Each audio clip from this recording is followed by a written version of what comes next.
El castrismo y sus aliados, una pudrición de disparates. ¿Cómo están, amigos? Bienvenidos a Noticias Importantes. Comenzamos. Creer que una transición al socialismo democrático es posible en las actuales condiciones demuestra por qué la casta política que oprime a Cuba no se cohíbe de hacer y decir disparates. Culpar al embargo por todos los acontecimientos del 11 de julio es falaz e irresponsable.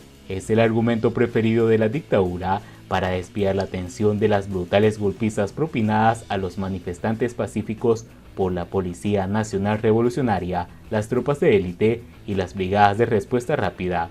Es, sobre todo, un pretexto con el que intentan hacer olvidar la orden de combate dada por el dictador Miguel Díaz-Canel contra el pueblo cubano, acorralado por el hambre, la falta de medicinas y las miles de muertes provocadas por la pésima gestión estatal ante el avance del COVID-19.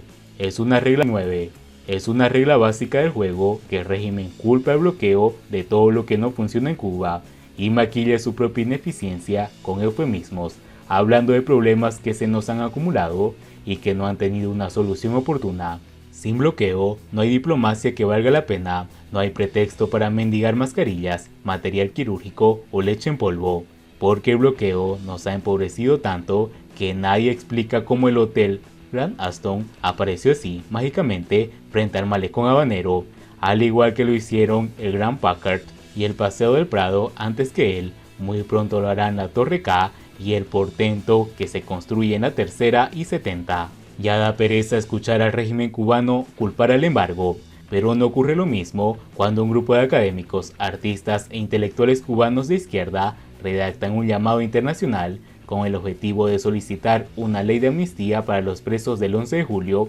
y esgrimen como primera causa de aquellas protestas las supuestas hostiles sanciones estadounidenses. Acto seguido, denuncian la incapacidad de la administración del país para solventar las más básicas necesidades del pueblo y la desatención a reclamos sociales, políticos, económicos de la sociedad civil.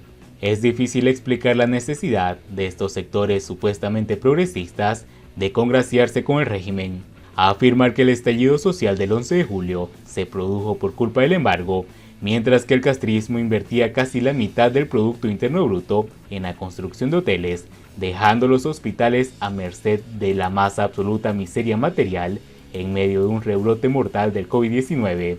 Es una desfachatez tremenda. Varios economistas siguieron muy de cerca las inversiones de la dictadura durante ese lapso tan crítico, en el que cada centavo debió haberse destinado a fortalecer el sistema de salud pública y estimular la producción. El régimen decidió ignorar las prioridades y hundió más todavía al pueblo cubano entre penurias, hospitales colapsados, gente muriendo en sus casas por falta de medicina y ambulancias, tiendas en dólares inaccesibles para la mayoría del pueblo, frustración ante tanta desigualdad social y desidia gubernamental.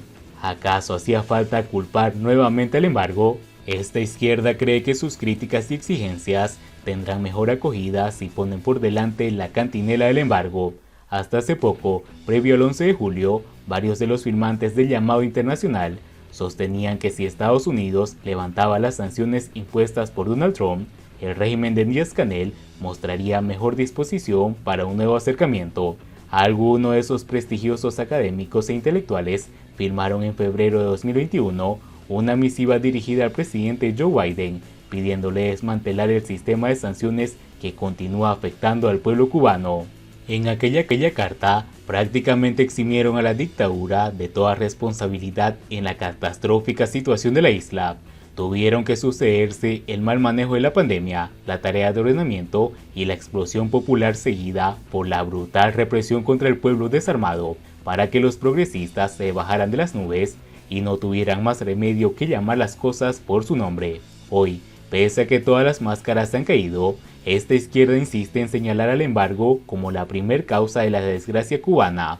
Han convocado a pares y organizaciones de izquierda de todo el mundo para que se unan en su firma en la petición que el régimen no se dignará en atender porque las condenas a los manifestantes del 11 de julio son un escarmiento deliberado, la expresión más dolorosa de un plan de aniquilación sistemática del pueblo cubano que incluye también el éxodo masivo y el silenciamiento de las pocas voces críticas que quedan dentro de la isla.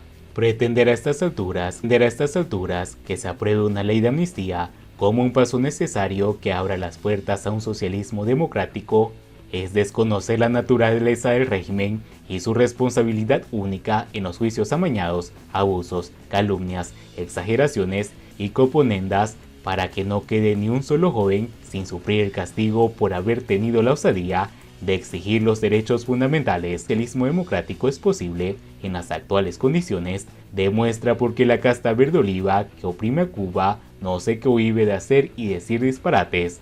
Estos intelectuales de izquierda se empeñan en ser escuchados por un poder que les llama fascistas en televisión, que casi desencadenó una guerra civil el 11 de julio y militarizó el país para impedir la marcha cívica del 15 de noviembre. Ninguna de esas acciones tuvo que ver con el embargo de Estados Unidos. Hoy Cuba es un recuento de jóvenes presos, jóvenes en fuga, jóvenes muertos, familias diluyéndose, madres que no pueden dormir, pero esta zurda trasnochada culpa como siempre el bloqueo y asume que es posible construir, ahora sí, un socialismo realmente democrático a partir de una podredumbre moral que no tiene remedio. Siguiendo con las noticias, el Banco Central limita a 5.000 pesos el efectivo que los cubanos pueden entrar y sacar del país. Una nueva resolución establece que se aplique la sanción de decomiso a las personas naturales que incumplan con el límite, en medio de una inflación galopante que determina el uso de las mayores sumas para la compra de productos y servicios. El Banco Central de Cuba estableció un nuevo límite de 5.000 pesos, $200 al cambio oficial, para el dinero efectivo que las personas naturales podrán sacar y entrar a la isla, y sanciones para que violen lo establecido en la Resolución 79/2022. También regula, para las personas naturales, el límite de otros instrumentos de pago y títulos de créditos que pueden importar y exportar a la entrada y salida del territorio nacional, recogió el diario oficialista Grama. La nueva regulación establece que las personas naturales pueden exportar e importar a su salida y entrada del territorio nacional sumas que no excedan los 5.000 pesos cubanos en efectivo, cheques, letras de cambio, pagarés u otros instrumentos de pago o títulos de créditos utilizados en la práctica bancaria internacional. Asimismo, prohíbe la entrada y salida de pesos cubanos en efectivo, como envío por la vía postal, aérea y marítima en cualquier denominación, u otros instrumentos de pagos o títulos de créditos utilizados en prácticas bancarias. Según lo dispuesto, corresponde al Banco Central de Cuba ejecutar las facultades encomendadas con el objetivo de controlar las entradas y salidas de dinero a través de las fronteras. Además, prevenir y evitar el uso del sistema bancario y financiero para actividades ilícitas. Finalmente, el documento establece que las personas naturales que incumplan lo dispuesto se les aplicará la sanción del decomiso de conformidad con lo previsto en la legislación aduanera, sin perjuicio de las acciones civiles y penales a que hubiera lugar. Y bien amigos, así vamos terminando las noticias importantes del día de hoy. Por favor, nos ayudarían mucho compartiendo las noticias y así poder informar a muchas más personas de la verdadera realidad en Cuba. Patria y vida mis hermanos, nos vemos en el siguiente informe.